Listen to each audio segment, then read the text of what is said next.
कमरे से आती खुलखुल की आवाज ने मानो सीना चीर के ही रख दिया था उसका। खांस खांस के कम्मो अम्मा शालू को बुला रही थी। करमजली, जरा आके मेरे बर्तन तो उठा ले। आज ये नई बात नहीं थी कि शालू को करमजली के नाम से पुकारा जा रहा था। उसका नाम को सुनते सुनते वो अपना नाम शालिनी भूल चुकी थी, जिसे उसके माँ बाप ने प्यार से दिया था। जैसा नाम था वैसा ही उसका व्यवहार था। चुपचाप रहना, शालीनता से अपनी जिम्मेदारियों को निभाना। कहने को शालू बहू थी, पर नौकरानी से ज्यादा इज्जत नहीं थी इस घर में उसकी। 7 बरस पहले शालू इस घर में कम्मो की बहू बन के आई थी। शालू कम्मो की एकमात्र बहू थी। कम्मो ने रघु को 4 पुत्रियों के बाद जन्म दिया था। काफी मन्नतों के बाद रघु पैदा हुआ था। बड़ी बहनों का चहेता था रघु, और तो और कम्मो ने भी उसे सिर चढ़ा रखा था। सो पढ़ाई पे कोई ज्यादा ध्यान नहीं दिया था। राशि ठाठ और कम्मों की छूट छूटे नहीं थी। राजा महाराजाओं के समय में कम्मों के पति कुंवर राजमहल में राज पुरोहित हुआ करते थे। राजाओं का जमाना अब लग चुका था। कम्मो जब ब्याह के आई तब ठीक ठाक हालात थे। खान पान रहन सहन काफी नवाबों वाला था। धीरे धीरे सब खत्म हुआ। नाम के ठाठ रह गए। एक के बाद एक 4 बच्चे हुए। चारों लड़कियां हुई। बेटे के इंतजार में 5वां बेटा रघु था। खजाना कब तक नवाबी शौक पूरे करता। खाली होता जा रहा था। अंदर से खाली, पर बाहर कम्मों का रुआब अभी भी जमींदारों वाला था। इसी खाली खजाने के गम में कुंवर राज ने दम तोड़ दिया। अब घर की सारी जिम्मेदारी कम्मों की हो गई, लेकिन उस पर कोई ज्यादा असर नहीं दिखता था। वही शाम को मुंह में बीड़ा दबाकर आंगन में पीपल के चबूतरे पर पालती मारे चौपाल लगती।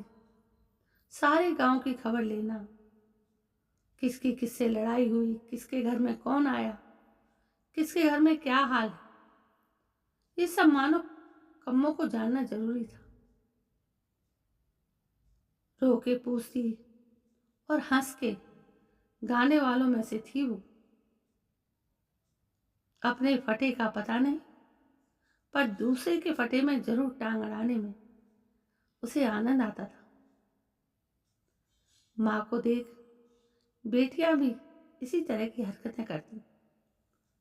बातों बातों में फंसाकर कम्मों ने अपनी चारों बेटियों किसी न किसी के पल्ले बांध दी।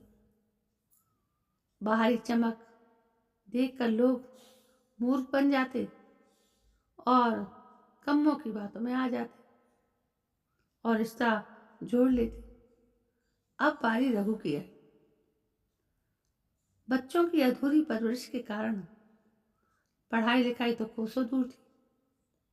बस राशि तमके के कारण रिश्ते आ रहे थे, जिन्हें कम्मो इनकार कर रही थी। उसे तलाश थी ऐसे घर की उसकी खोई पूंजी वापस से लाकर भर दे।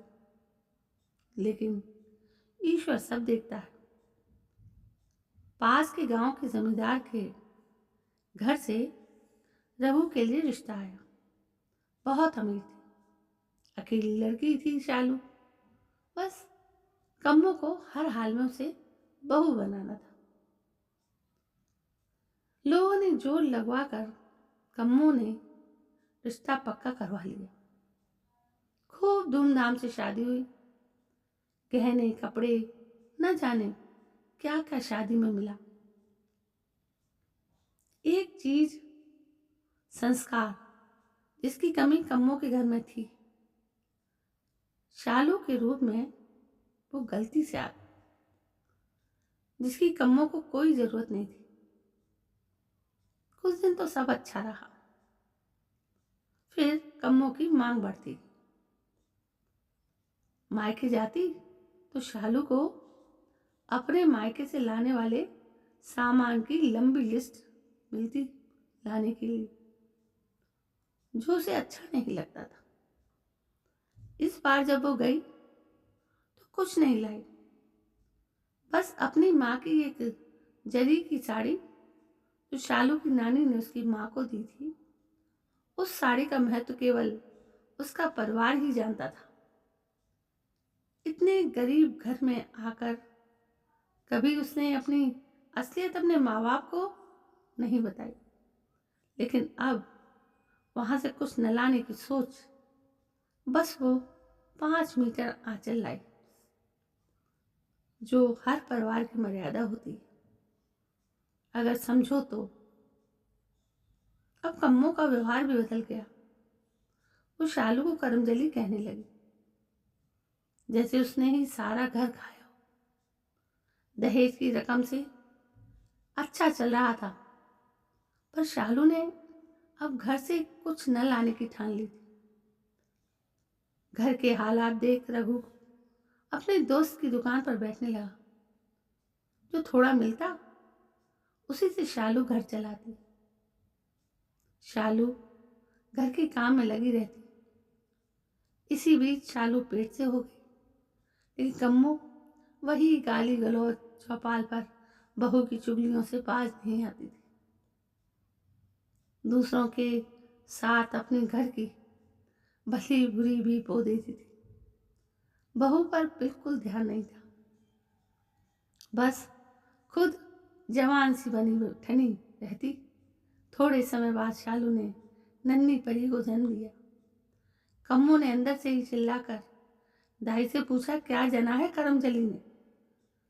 लक्ष्मी आई है अम्मा, दाई की अंदर से आवाज आई। कम्मो ने तुरंत कहा, अरे नागिन आई है डसने, एक क्या कम थी, घर खाने दूसरी भी आ गई। शालू के धैर्य की मिसाल शायद थी ही नहीं। वो सदा की तरह चुप रही और अपना काम करती रही। बस रघु ही था जो उसे सांत्वना देता रहता था। परिस्थिति और कम खुराक ने शालू को बिस्तर पर लगा दिया था। सीने में दूध बन ही नहीं पा रहा था, तो बच्ची भूखी ही सो जाती। कम्मो की खुराक में भी कमी नहीं आ रही थी। उसकी आवाज और चौपाल वैसी ही थी जैसी शालू की शादी के समय। ऐसा नहीं था कि शालू की जुबान नहीं थी, लेकिन चुप थी तो केवल अपने संस्कारों से, घर में काम की व्यस्तता से। कभी वो अपनी माँ से मिलने न जा पाई। जब कभी याद आती तो माँ का दिया 5 मीटर आंचल बाहों में भरकर सिसक लेती थी। कम्मो शालू की माँ से बिल्कुल विपरीत थी। जरा जरा सी बात पर चिल्लाना, गाली गलौज करना कम्मो के लिए आम बात थी। दूसरों का ख्याल रखने में शालू अपनी तरफ से बिल्कुल ध्यान नहीं दे पाती थी। दिनों दिन कमजोर और बीमार रहने लगी। कम्मो कुछ कम पड़ती तो उसकी चारों बेटियां बिन बुलाए कई कई दिनों को माँ के पड़ी रहती और माँ की जली कटी बातों में सहयोग की जिम्मेदारी खूब निभाती। शालू अब और शिथिल होती जा रही थी। काम का कुछ सहारा नहीं, बस काम बढ़ाने सारी बेटियां चली आती थी। संस्कार नाम की नहीं थी जो कम्मो बेटियों को देती। सिखाया तो बस ताने और गाली देना। देखते देखते बेटी लक्ष्मी भी शालू के आंचल में 5 साल की हो गई। काश एक संस्कारी आंचल शालू की माँ की तरह कम्मों के पास भी होता, जिसे वो अपनी बेटियों को विदा करते वक्त देती, जिसे बेटियां शालू की तरह मर्यादा में रह रहकर सहेजती। रघु की व्यस्तता घर की अशांति को नहीं देख पाई। शांत स्वभाव की शालू भी घर की खातिर उसे कुछ नहीं बताती थी। रघु सोचता था कि सब कुछ ठीक चल रहा है और इसलिए सब बहनों और माँ की मनमानी चल रही थी। शालू को हमेशा कम्मो यही ताने देती थी कि मेरे 5 बच्चे हैं, मैंने इन्हें नाजों से पाला है, इनको वैसे ही रखना जैसे मैंने इन्हें रखा है, इन्हें बिल्कुल कष्ट नहीं देना और मुंह से एक शब्द भी नहीं निकालना। रघु चाहकर भी कम्मो के खिलाफ कुछ बोल नहीं पाता था। जब शालू बहुत घुटती तो कमरे में जाकर रो लेती थी। अपनी जिंदगी से समझौता, ख्वाहिशों का कत्ल उसे मजबूर कर देता था। उसने खुद को जिम्मेदारियों की भेंट चढ़ा दिया था। वो कहीं से भी बहू सी नजर नहीं आती थी, नौकरानी की तरह रहती थी। बेटी लक्ष्मी भी काफी समझदार, शांत थी। कम्मों के पास जाने से डरती थी क्योंकि शब्दों को समझ ही नहीं पाती थी। दादी से नागिन नाम सुनकर सहम जाती थी और फिर खेल में व्यस्त हो जाती थी। रघु दुकान से देर रात लौटता और खाना खाते ही सो जाता। शालू देर रात तक घर के कामकाज करके सोने जाती। तब तक रघु गहरी नींद में होता। बहुत सोचती थी कभी फुर्सत से वो दिल की बात रघु से करे, लेकिन उसे सोता देख उसको उठाने की हिम्मत वो नहीं कर पाती थी। वो भी थक हार के सो जाती। रघु के उठने से पहले ही उठ के चाय पानी में लग जाती। शादी के 7 साल घर में लगे लगे कब गुजर गए पता भी नहीं चला। और इस भागदौड़ में रघु, शालू अपनी जिंदगी जीने की शुरुआत भी ना कर पाए। शालू की कमजोरी बीमारी में तब्दील हो चुकी थी। समय और पैसे के अभाव ने उसे शैया पकड़ने को मजबूर कर दिया। उस दिन सुबह से ही शालू को बेचैनी हो रही थी। उसकी उठने की क्षमता खत्म हो रही थी। आज पहली बार उसने रघु को घर पर रुकने को कहा। उसे अपने पास बैठाया और उसकी गोदी में सर रख दिया, मानो उसे जिंदगी मिल गई। आज तक कभी इतने करीब से वो रघु से नहीं मिली थी जितनी आज। दिल की बात करने का वक्त शायद उस पर बचा ही नहीं था। फिर भी लड़खड़ाई जुबान से बोली, आप अपनी माँ को, मेरी माँ का वो 5 मीटर आंचल जो उसने विदा के वक्त मुझे दिया था, दे देना और बता देना कि इसे मेरी बेटी लक्ष्मी को इस घर से विदा होने पर उड़ा दें और वो इस आंचल की इज्जत बनाए रखे। हर माँ शायद इसलिए अपनी बेटी को एक साड़ी देती है कि वो ना भूले कि माँ के वचन और मर्यादा हम उसका मतलब अभी तक नहीं समझ सके। ये वस्त्र जो मायके से मिलते हैं वो संस्कारों को मर्यादित रखने के लिए होते हैं। दोनों घरों की इज्जत को ढांकने के लिए ही होते हैं। और शायद भाई भाभी भी इसी बात को याद दिलाने को हर त्योहार पर साड़ी देकर इस परंपरा को निभाते हैं। आज दिल की बात कहकर शालू सुकून महसूस कर रही थी, लेकिन ये बात काफी देर से कह पाई।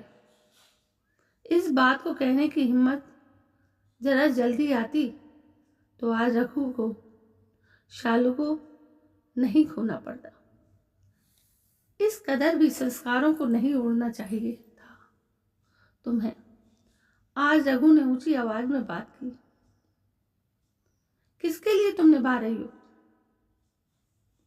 जरा मेरा भी सोचा होता कि मैं अब क्या निभाऊंगा तुम्हें खोकर। तुम रुको, मैं डॉक्टर लाता हूं।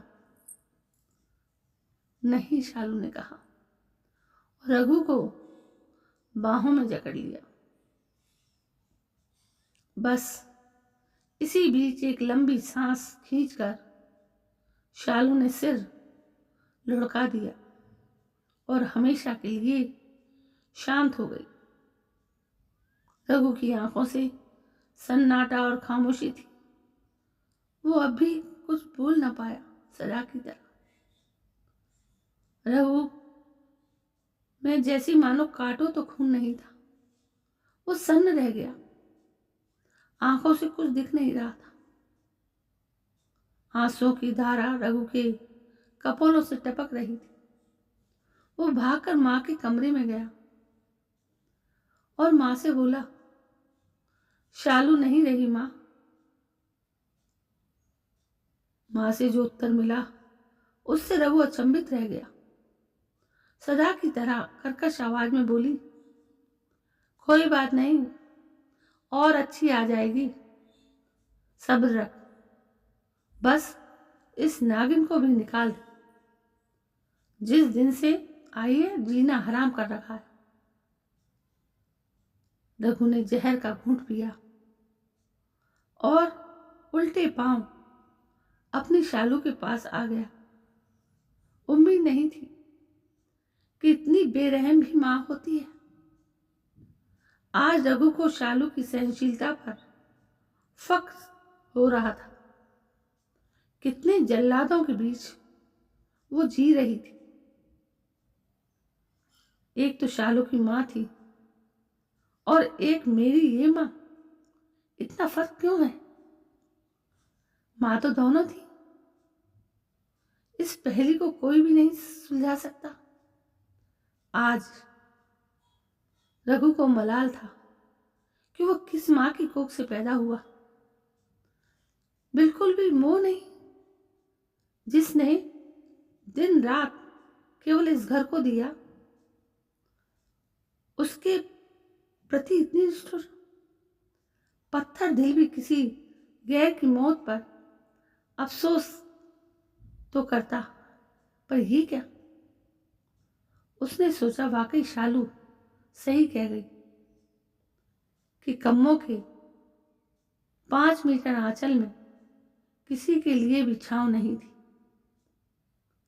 और शालू ने अपनी मां के आंचल में सभी को समेटे रखा। सबको समेटते समेटते आज वो खुद ही सिमट गई। भारी कदमों से रघु शालू को विदाई करने लगा।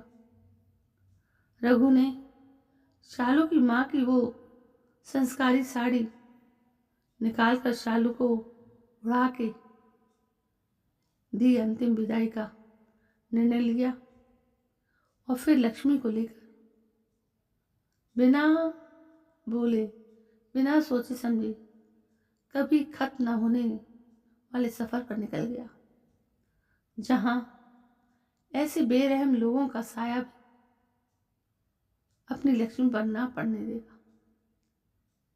तो दोस्तों, इतनी बेबसी ये बहू शालू ताउम्र अपने घर वालों के ताने सुनती रही और अंत में उसके जाने पर भी किसी को अफसोस नहीं हुआ। दोस्तों, कैसी लगी आपको ये कहानी? मैं जानती हूँ ये कहानी आपको निश्चित अच्छी लगी होगी, लेकिन आप फिर भी मेरे इस चैनल को सब्सक्राइब नहीं करेंगे, क्योंकि मैं चाहे कितनी मेहनत से आपके पास कहानियाँ लाऊं। चलिए, कोई बात नहीं, मैं अपना फ़र्ज़ पूरा करती रहूँगी। कल मैं फिर हाजिर होती हूँ एक नई कहानी के साथ। तब तक के लिए जय हिंद, वंदे मातरम।